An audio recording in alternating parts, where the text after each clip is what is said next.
Good morning and or good evening wherever you are joining. Thank you very much for joining us this morning for the event on the Taiwan Policy Database. My name is Lyle Morris, Senior Fellow for Foreign Policy and National Security at the Center for China Analysis at the Asia Society Policy Institute. I'd like to welcome everyone. Thank you so much for joining.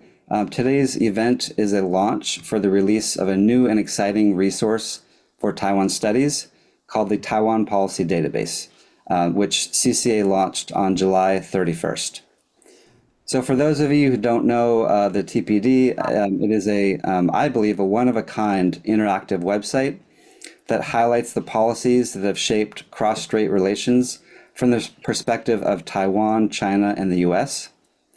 The website features a dynamic timeline featuring original source documents, agreements, and speeches that have formed the foundation of Taiwan policy from the perspective of all three sides, in both English and Chinese. It also features written analysis called narratives that summarize the evolution of cross-strait ties from all three perspectives. We at CCA sincerely hope that the website will serve as a living archive and valuable resource that captures the key policies and shifts in cross-strait relations over time. The backdrop to this website, of course, as most of you know, is that Taiwan has become arguably the largest flashpoint in Asia. As US-China competition heats up, the potential for conflict over Taiwan has increased. Some scholars have suggested that the US should change its Taiwan policy, for example, abandon its long-standing approach of strategic ambiguity in favor of strategic clarity. Meanwhile, Chinese officials have expressed concern about changes to the US One China policy. China sees the election of William Lai in Taiwan as opening a new, potentially destabilizing trajectory.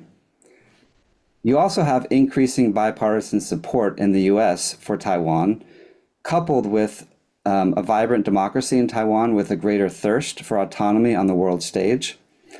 These dynamics have strained relations between Taipei and Beijing in recent years. So what do all these trends mean for cross-strait relations, and what can we expect from Washington, Taipei, and Beijing in the years ahead? Joining me to discuss this important new website and what it means for cross-strait relations, I'm very pleased to have with us today Ambassador Ray Burkhart. Ray is the president of the Pacific Century Institute and has decades of experience leading Asia policy and Taiwan policy for the US government. Ray is both the former US ambassador to Vietnam and a chairman at the American Institute in Taiwan from 2006 to 2016. Also joining me is Rory Daniels. Rory is the managing director of the Asia Society Policy Institute and senior fellow at the Center for China Analysis. Before coming to ASPE, Rory managed the Track 2 Dialogues and Research portfolio on Asian security issues at the National Committee on American Foreign Policy. There, she focused on cross-strait issues, US-China relations, and North Korea. Also joining us from Taipei is wen-ti Sung. Wen-ti is a non-resident fellow with the Atlantic Council's Global China Hub. Wen-ti is a sessional lecturer at the Australian National University and a member of the Australian Centre on China in the World. His research focuses on US-China-Taiwan trilateral relations, with particular interest in Taiwanese politics, Chinese leadership tracking, and US-China relations. Finally, last but not least, joining us from Shanghai, we have Xin Qiang. Xin is the director of the Center for Taiwan Studies and deputy director of the Center for American Studies at Fudan University in Shanghai. Professor Qiang teaches and studies Taiwan issues, US-China relations, and maritime security, among other issues. He is an accomplished author, having most recently published the book Mainland China's Taiwan Policy, From Peaceful Development to Selective Engagement. So with that, thank you all four for joining me this morning, and I'm looking forward to a very stimulating discussion. So before we get started, just a note to our online audience, you can post questions in the Q&A box, and I will try to get to those at the end. But we have four panelists, so hopefully I will get to at least one or two questions at the very end. So I'd like to jump right in. We have a lot to discuss. So Ray, let me start with you on this question. Then I'll turn to Rory, wen-ti, and Xinjiang. Ray, now that you've had a chance to kind of view the Taiwan Policy Database, kind of absorb some of its components, what do you think are some of the valuable kind of assets or the components of the website you think is helpful for the community, helpful for academics who want to understand Taiwan?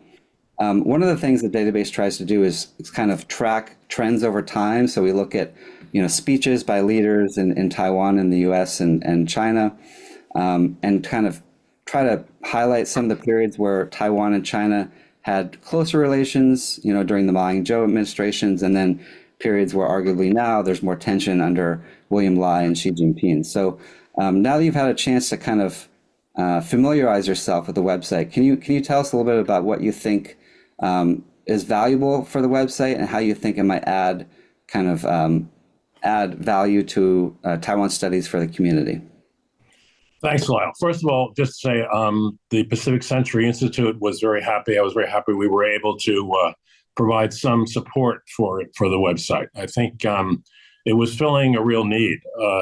For years, it's been kind of a joke among people who follow the Taiwan issue closely that a lot of the discussion, a lot of the history is almost like theology. It's kind of like Talmudic studies or Jesuitical studies of obscure language, and you've done a terrific job of explaining that so that people can understand it and explain the history of when different arguments came into place and how they then would crop up again. Just to take one example, the whole debate that now has been kind of incited again over the resolution in 1971 that removed the representatives of Chiang Kai-shek or Chiang Kai-shek from the UN and put in the Beijing government to be the China representatives in the UN. Resolution 2758. At the time, even at that time, Zhou Enlai told Henry Kissinger that it left the fate of Taiwan unresolved, or the situation of Taiwan unresolved. But over the years, there were attempts to try to sort of push the meaning of this resolution, particularly from Beijing's side, to try to say that it supported China's view on one China, and that it meant that Taiwan should have no voice in any international organizations. And this argument was sort of dormant for years. It cropped up in 2007. The U.S. gave its opinions to the UN. The UK had similar views. Then it went dormant again, and now it's sort of become another hot subject again. So your website is a kind of place where a person can track that history. And also even all the way back to 1971 and find out how it started and then find out who's saying what about it now. So I think it's very, very useful. Great, thank you. And thank you again for the Pacific Century Institute's support for the website. And yes, I'm very glad that issues like the UN and other kind of key inflection points was helpful. And again, we really tried to showcase the policies of all three sides. So we very much showcase, what Beijing views about the UN, that resolution, what Taiwan has said, and what the US has said. So we really try to stay neutral in this, but our value is to showcase, really all three sides and voices without bias. So with that, same question to you, Rory. What are some of the things you think are helpful for this website?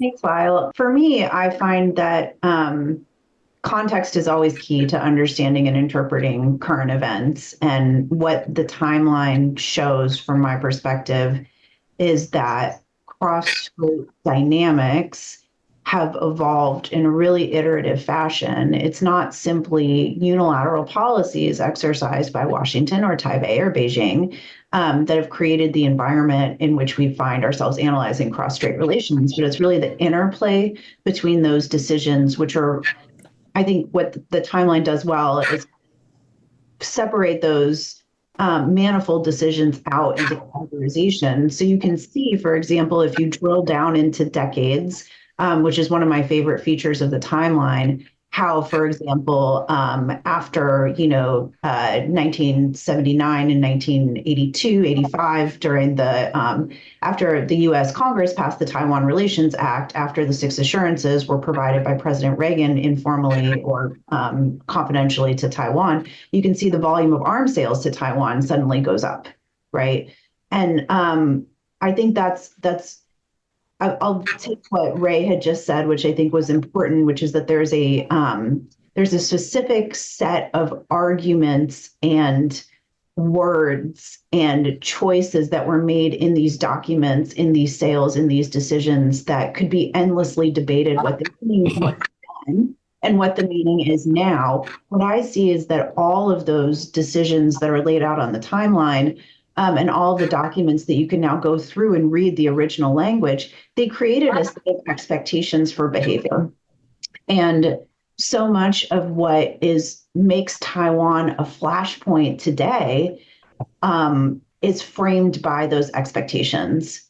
So, if you go all the way back, to seeing on this timeline how Taiwan became a part of U.S.-China normalization, for example, and you look at the documents that say the U.S. acknowledges a position, but doesn't challenge it, but doesn't ever agree with it.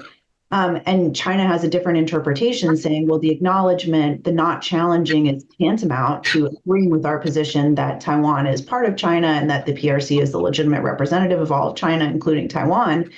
Then you kind of understand how the decisions that are being made today, for example, like decisions to heighten military activities in and around the Taiwan Strait after, then U.S. Speaker of the House, Nancy Pelosi, visited Taiwan, you start to understand how those expectations created the realities that we're seeing, created the flashpoint dynamics that we're seeing now. So I think it's really important to look at all of those things in an iterative context, and to understand that the cross-strait relations, even when we talk about the status quo, which is one of the formative phrases of the Taiwan theology, you can see through this timeline that was always a dynamic status quo. It was never fixed at a point in time, but was always revolving around decisions being made in all three capitals. So to me, that's the value of the timeline. It's one understanding that this cross-strait situation that we find ourselves in now is not a snapshot, right? But it's really like a process that has been going on for decades.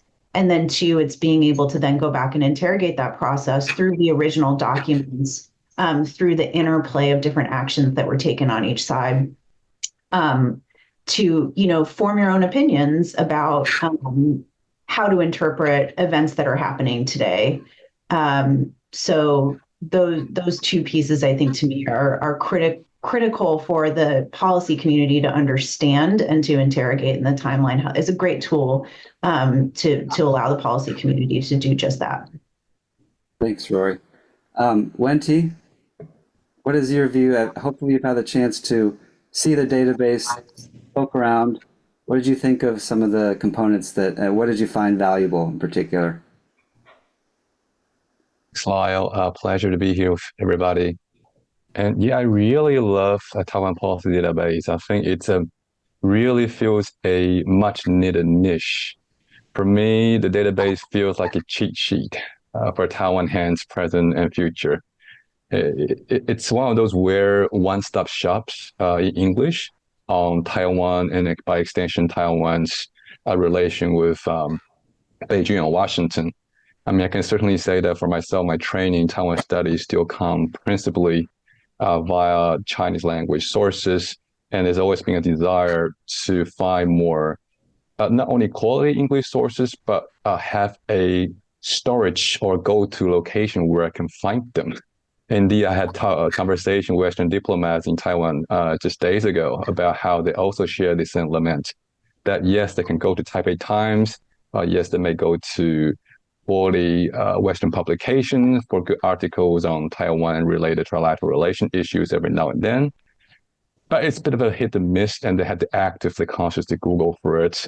It's unlike, in a sense, unlike things like China, for example, where you may have things like China Leadership Monitor, where you can go to for periodic, relatively high quality, certainly very high quality updates on issues pertaining to China's politics in all its manifestations.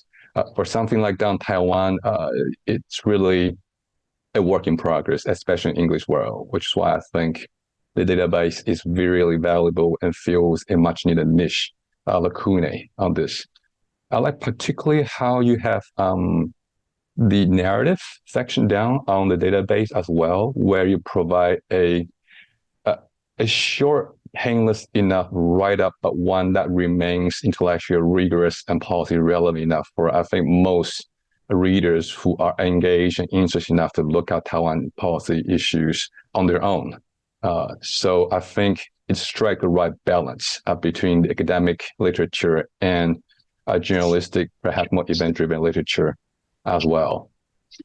That, of course, comes on top of another feature I really like, in addition to narrative, which is a visualization. You put all those events together, major political events, agreements, key documents, leadership statements, for example. You put them on the same axis. In a sense, you can sort of feel how they all relate to each other, both temporally, chronologically, but also I think they give readers a strong sense of how these events that otherwise seem disparate actually are meaningfully, often causally related to each other as well. So in that sense, the visualization ability, I think, is really, really helpful to especially readers who are relatively early starting out studying this issue. Some, I think, key inflection points in the relationship, I think, are, as Rory kind of mentioned this earlier as well, about the late 70s, early 80s. That's when China really began reform opening process. That's China joining international order. Then you get the mid-90s when Taiwan began to have its first direct presidential election, when the very act of voting kind of had an effect on shaping this awareness, this sense of the boundary of the extent of the community of shared destiny for Taiwanese voters. And that in turn create complication challenges later on, of course, for managing trilateral relations. But many, many great things about the database. I wish more people will come to consult it, to rely on it periodically. And I'm sure it's going to become a very useful go-to source for many. Thank you, wen-ti. Professor Sheen, what's your view on the website and just really quick, not to plug your book, but your book on kind of Chinese mainland policy, Taiwan policy was very informative, interesting. So for those who want to know more about China's policy towards Taiwan, I highly recommend referencing that. So Professor Sheen, over to you for thoughts. Thank you, Lyle. I'm sorry. I don't know what's the problem with my computer. It's the first time for me to meet such a problem. So anyway, I think the face on the screen looks much younger and better than my real face. Anyway, thank you very much for the invitation, and glad to see all the old friends here. And I think what the work you have done is really very constructive and very valuable. And because as a Chinese scholar focusing on Taiwan studies, I should say that even some of or most of the Chinese, they cannot understand what's the China policy about Taiwan. Anyway, it's so complicated. The words, the narratives, now looks very easy. I mean, in Chinese, but it's very hard to understand those subtleties. And of course, I think that kind of problem applies to most of the English-speaking scholars and audience. So I think that's what your side have trying to bridge that kind of differences and even sometimes conflicting interpretation and understanding about this very complicated issue by providing the different sources, both in Chinese and English versions, and based on the original documents and including Chinese documents. So I think it's really a valuable work, and which will be very helpful for the more people to understand, at least to understand the position and stance and policies, not only from mainland China, but also from Taiwan. And so I'm really, it's my honor to have the chance to do a little bit things for the such a great work. And for the question, I think for me, I think there are two turning points. One is on strategic level, and one is on on tactical levels in terms of Beijing's policy towards Taipei. And firstly, I think as we all know, is the message to compatriots in Taiwan issued in January 1st, 1979. And it means on strategic level, mainland will change its policy fundamentally. And second, I think on tactical level is the reaching of the agreement of so-called 1992 consensus, which has opened the gate for the two sides to conduct any feasible and practical political dialogues with each other. So of course, there are a lot of important points and timing, points and the policy assurance. But for me, I think that's the two most important ones. I'll stop here. Thank you, Lyle. Great, thank you, Chiang. So going to my next question, I'm gonna stick with you, Chiang, on this about current cross-strait relations. And after the election of William Lai, we all in DC and elsewhere were kind of watching China's reaction, and as we expected, Beijing was quite displeased, showed a lot of concerns about the direction that Lai seemed to be, his positions on cross-strait issues, and then especially with his May inaugural address. So, given his inaugural address, his election, and then what this means for the next 4 years, I want to ask you, where do you think cross-strait relations are now in 2024, given that Lai has kind of taken over from Tsai, and you had 8 years of Tsai with the DPP, and now you have Lai, seemingly maintaining some of what Tsai's positions are, and then also introducing some new concepts. We've heard the official Chinese position, but just like from your personal view, where do you think cross-strait relations are going now? And are you concerned about his rhetoric? And if so, kind of what aspects of his rhetoric is most concerning to you? Okay. To me, I think the situation now is not the worst situation in history between the two sides, and we had witnessed some even worse situation during Chen Shui-bian's administration and Li Denghui's administration.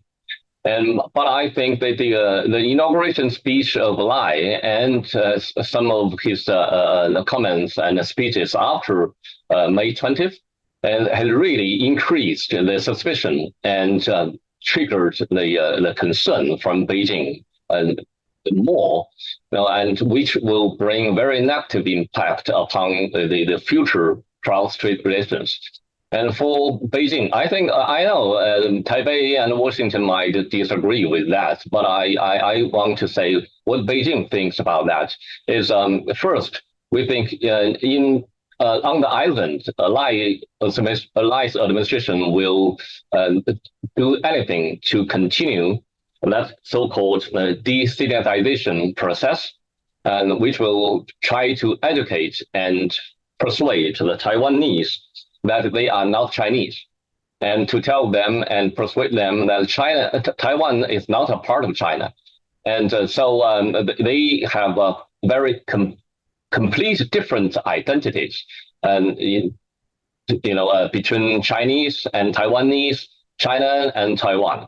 So I think that in the island, that will be the policy targets or purpose of Lai.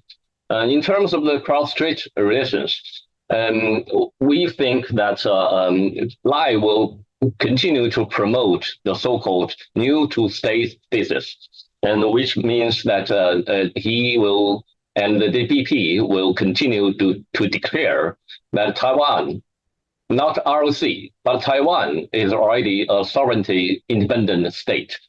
And so, that's for Beijing, that's the kind of,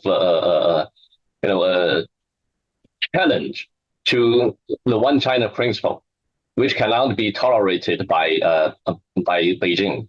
And in terms of the Taiwan's policy towards the United States, Beijing believes that Lai is trying to take advantage of the intensifying strategic competition between mainland China and the United States, and trying to, by taking the side closely with the United States to do something, which will challenge the integrity, the territorial integrity of China, and by pursuing the incremental pro-independence agenda.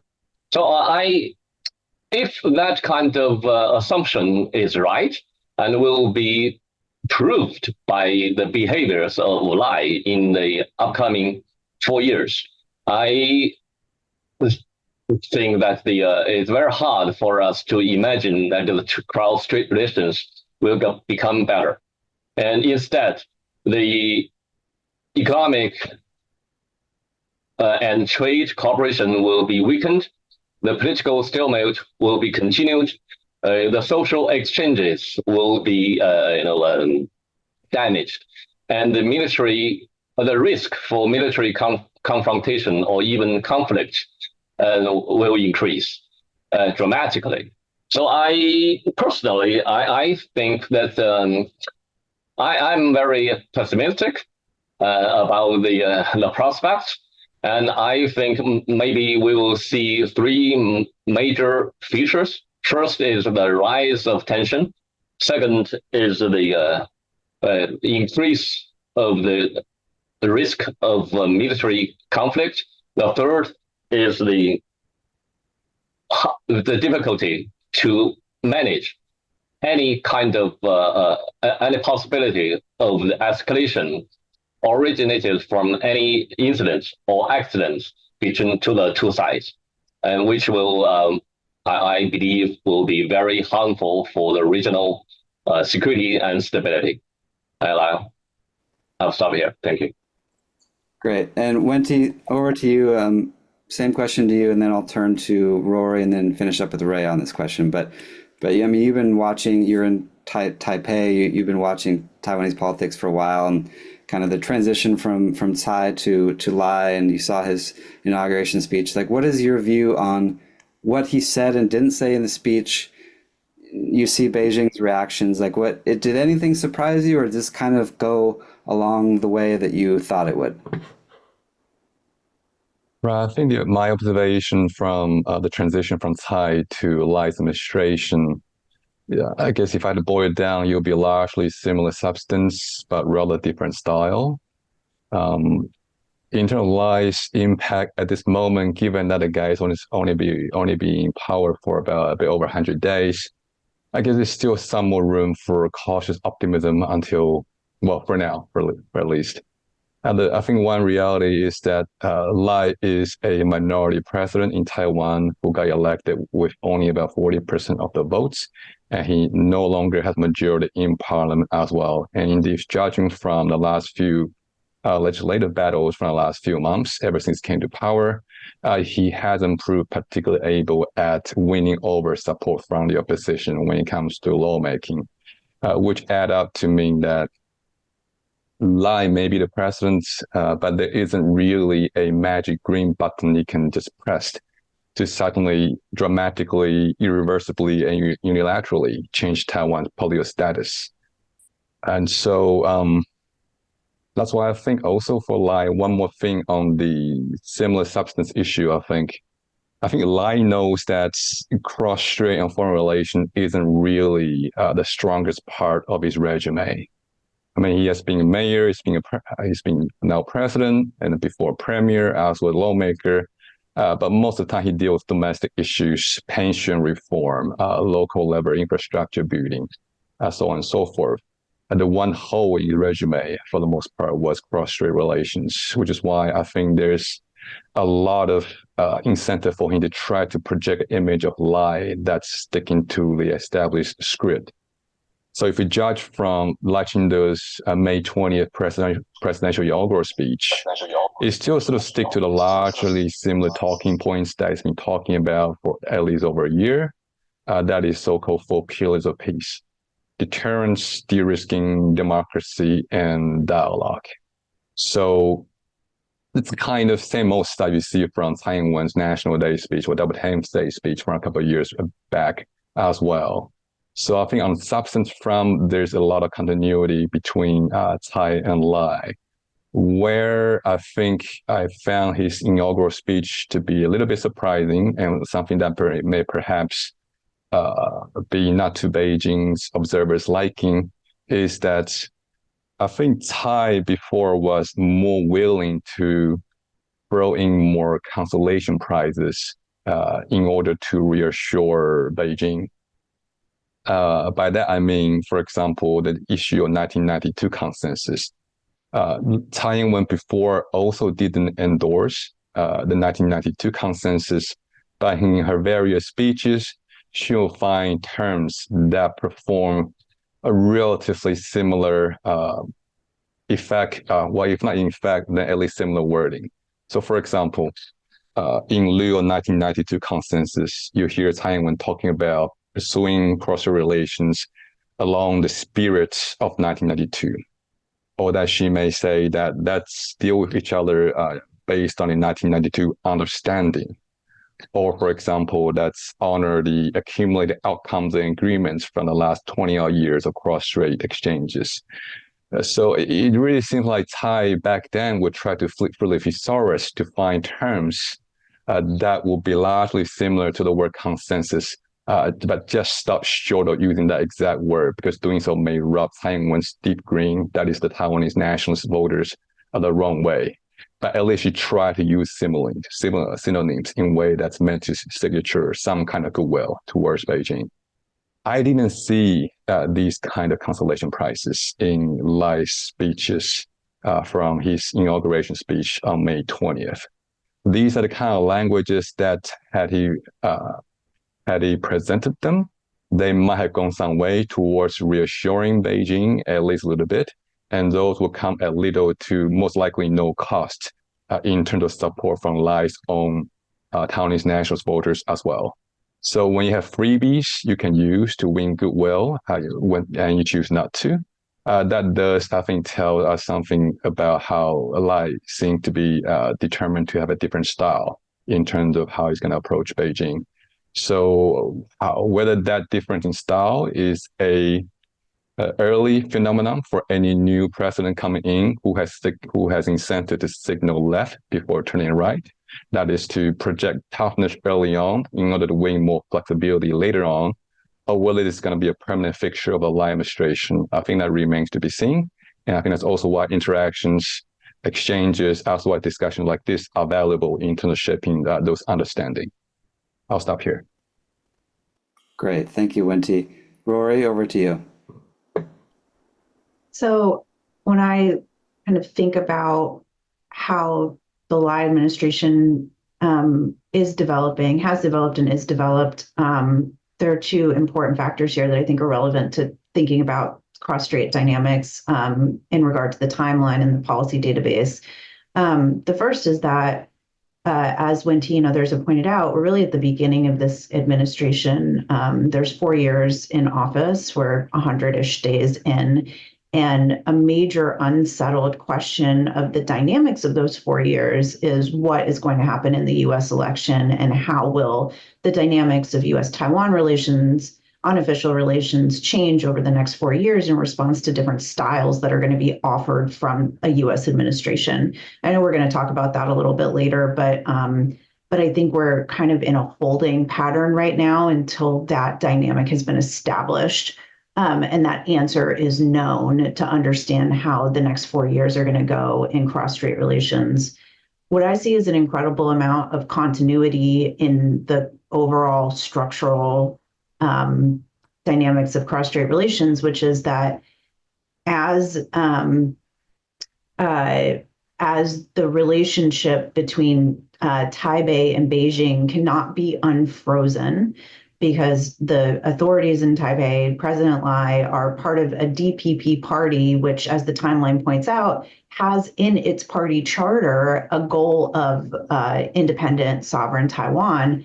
That the U.S. plays kind of an outsized role in managing the dynamic across the strait. When the two sides of the strait aren't talking to each other and they're only talking to the U.S., it elevates actually the U.S. influence on how cross-strait dynamics develop, and that will remain the same in a Lai administration. I think what wen-ti and Chiang have pointed out as well, maybe two other pieces of this. First is that Taiwan's domestic politics, and I think U.S. domestic politics as well, have their own role to play in how people look at risk aversion. So, as wen-ti pointed out, Lai has come into office with a minority mandate, is not controlling the legislature, and I think that does in some ways, limit his ability to kind of represent all of the people of Taiwan in a unified way on what they want from cross-strait relations.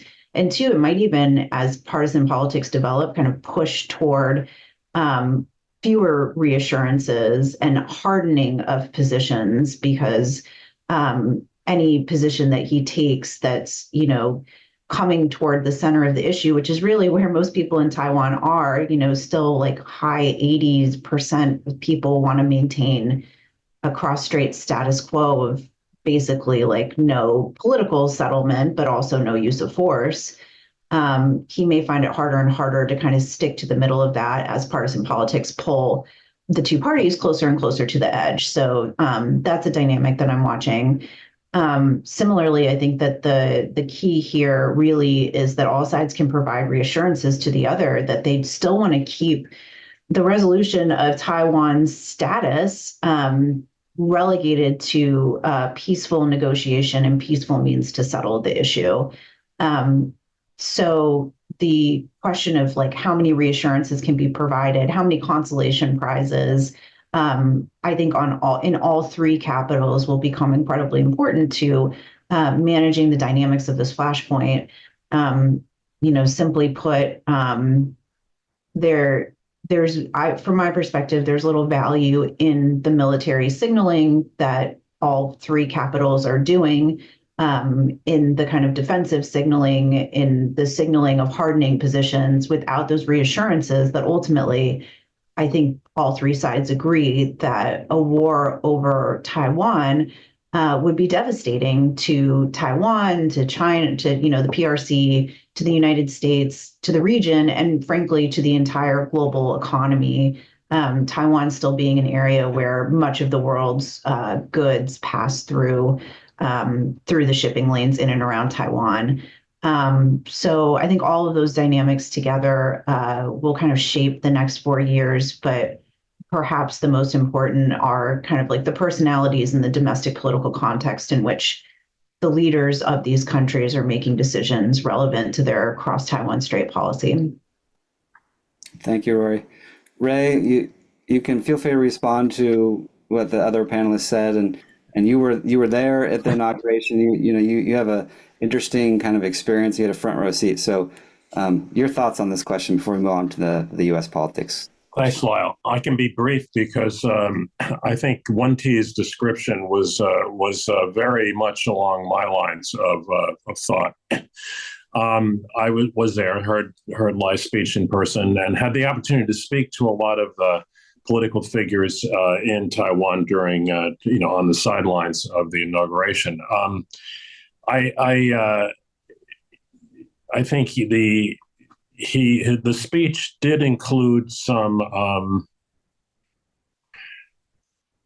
language which obviously Beijing reacted to very, very strongly, and that was predictable.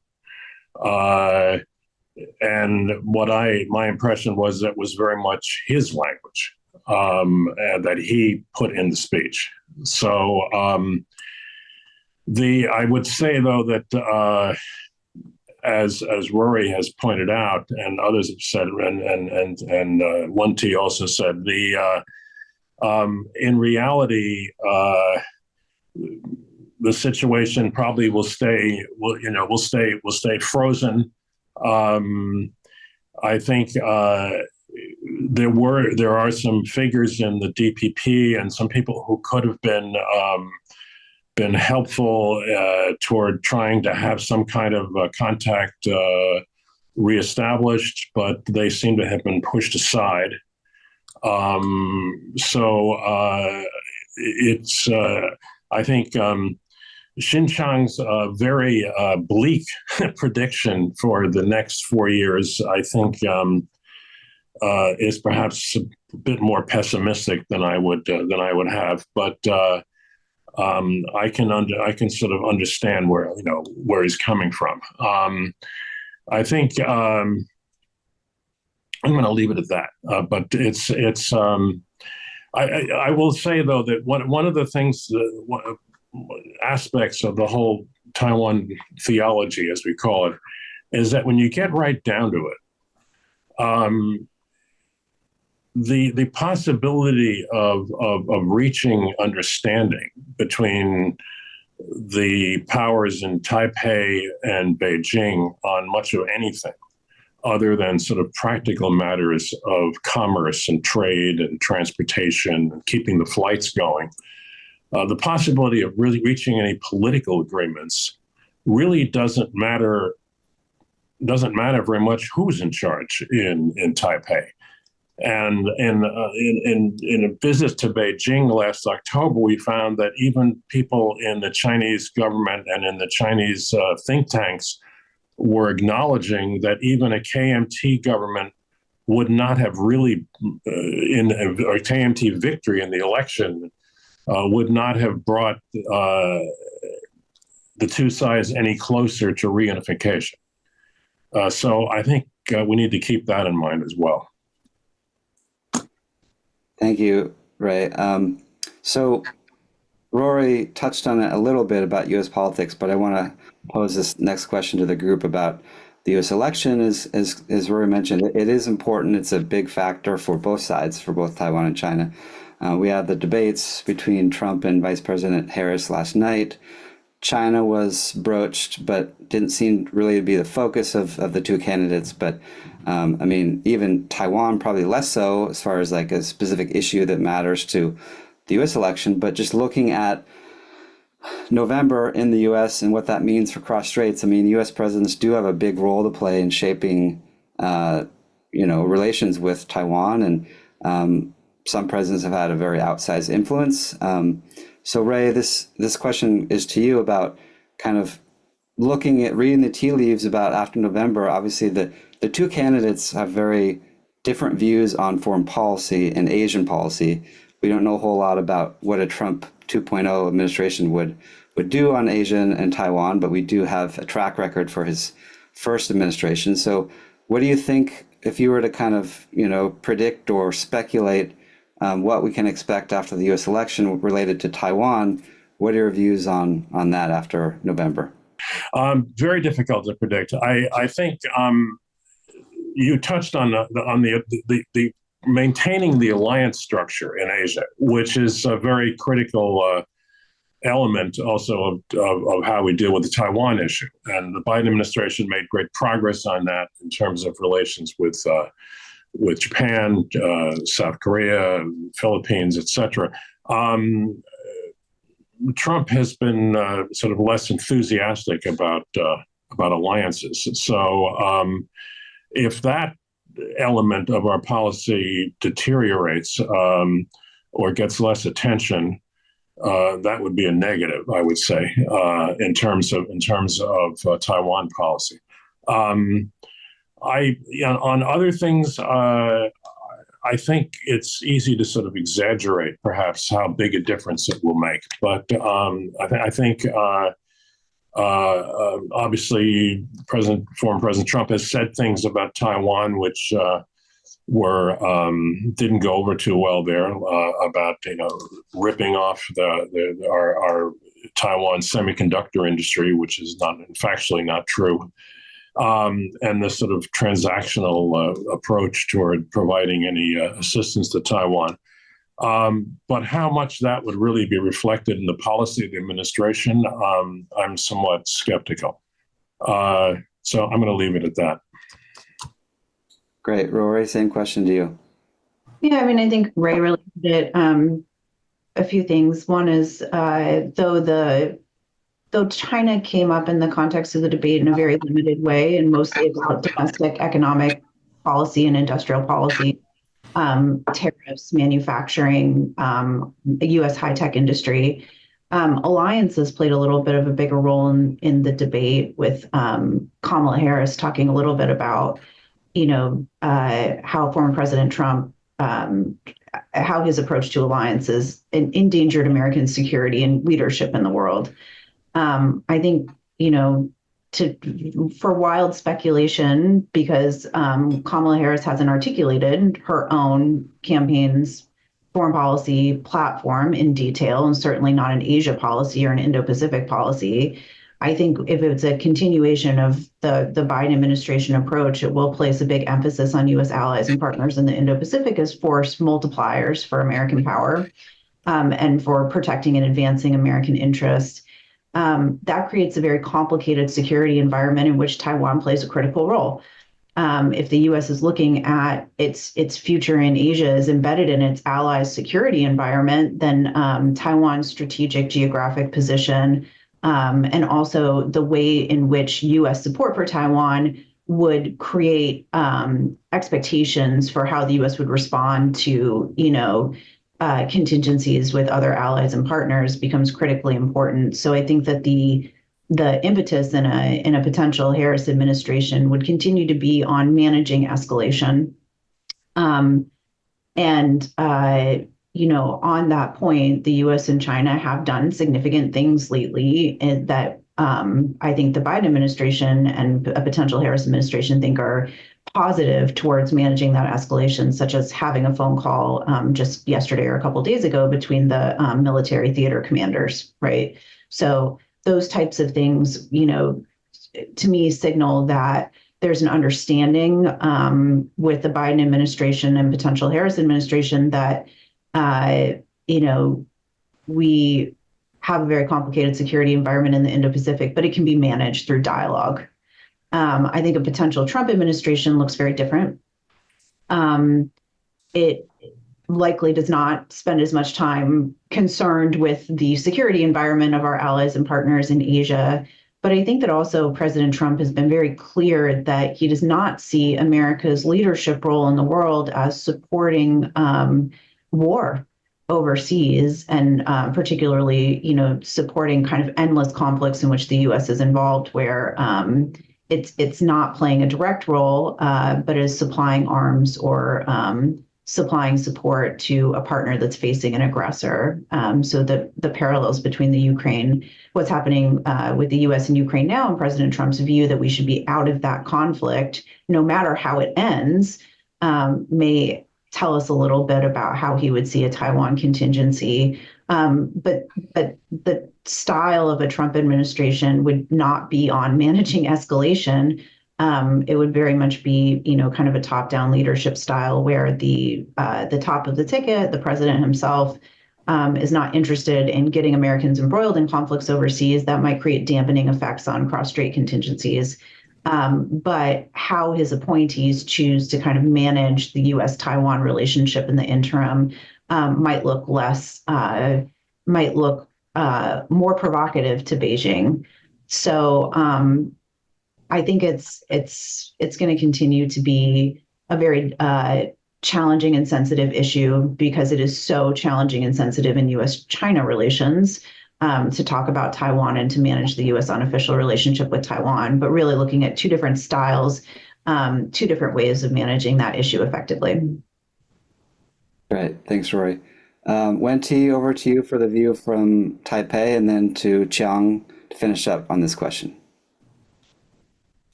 Hello. Yes, so I think I'll try to be brief on this question. I think Taiwan obviously is the smallest of the three powers, and so realistically, Taiwan would just have to play the role of a considerate, pragmatic friend and find ways to work with whichever administration that may be coming into power after November. And so I think one good thing is that Taiwan in recent years has finally developed confidence that there will be a bipartisan consensus on Taiwan policy, whether it's Democrat or Republican that's in power. I mean, historically, we know that Taiwanese voters tend to prefer GOP a little bit more, especially during the Trump years, especially after Trump took that congratulatory phone call from Taiwan back in 2016. But after Biden's, I believe, 4 repeated assurances about U.S. support for Taiwan's defense in recent years, and especially after Nancy Pelosi's high-profile visual aid, in a sense, of a visit to Taiwan, those went a long way toward reassuring Taiwanese that Democrats also have Taiwan's interests at heart. So in that sense, Taiwan will welcome whichever party that comes into power after November elections. If I were to say a little bit more, it would be that Taiwan would try to focus on the positive, I think. The Harris administration will obviously share a lot of personnel with the Biden administration. Presumably, it's going to share similar-ish policy trajectory, at least early on. And that could mean support for multilateral network building. That could also mean more support for fellow democracies, of which Taiwan will obviously enjoy that kind of mindset and argument.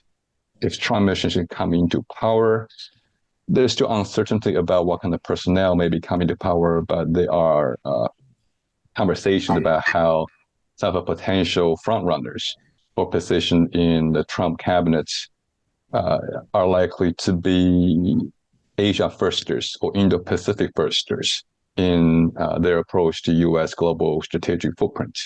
That also is something that Taiwanese audience will probably welcome as well. So would you say that Taiwan remains cautiously optimistic about the outcome of U.S. election? Great. Chiang, last word on this. I don't think Beijing expect any big changes in U.S. leadership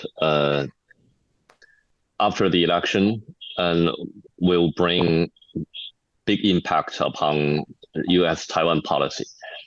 And maybe we can see more consistency instead of a divergence, especially in terms of the principle or the strategic framework of U.S. towards Taiwan. And we don't think that any new leaders will abandon so-called one China policy.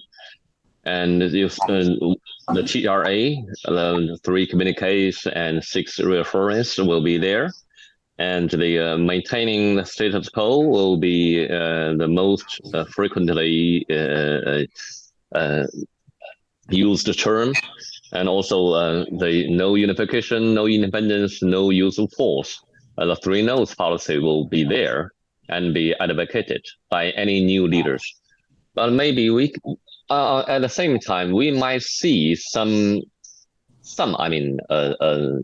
small divergence in terms of approaches and measures of a new leadership, especially if Trump will come back to the White House. And actually, maybe the arms sales will be a little bit different, and Trump might be more active to promote massive and advanced weapons sales to Taiwan, and he might have little interest in promoting free trade arrangement with Taipei, and he might impose some tariffs upon the exportation from Taiwan to the U.S. and ask for more protection fee and something like that. But I think if Harris will become the president, she will largely continue Biden's policy, for example, to promote the substantial and high-level official relations and interactions with Taipei, and to help Taipei to explore more international space and to conduct more behaviors to promote the security cooperation between the U.S. and Taiwan administration, and so on and so forth. But I think that what Harris will do will be copied by President Trump if he will win, but only to a different extent. And in terms of the reaction of Beijing, I don't think Beijing will worry too much about who might be the new president, because we think that the U.S. policy towards mainland China and towards the policy towards the Taiwan administration will basically remain the same. And for Beijing, what we need to do is just to preparing for the worst case scenario, and we will make our decision about how to react. Mainly depends on the actual behaviors of the new president, and that means Beijing will take a position or policy of wait and see, and to see whether the new president will bring any new changes, positive or negative, to the cross-strait relations. I'll stop here.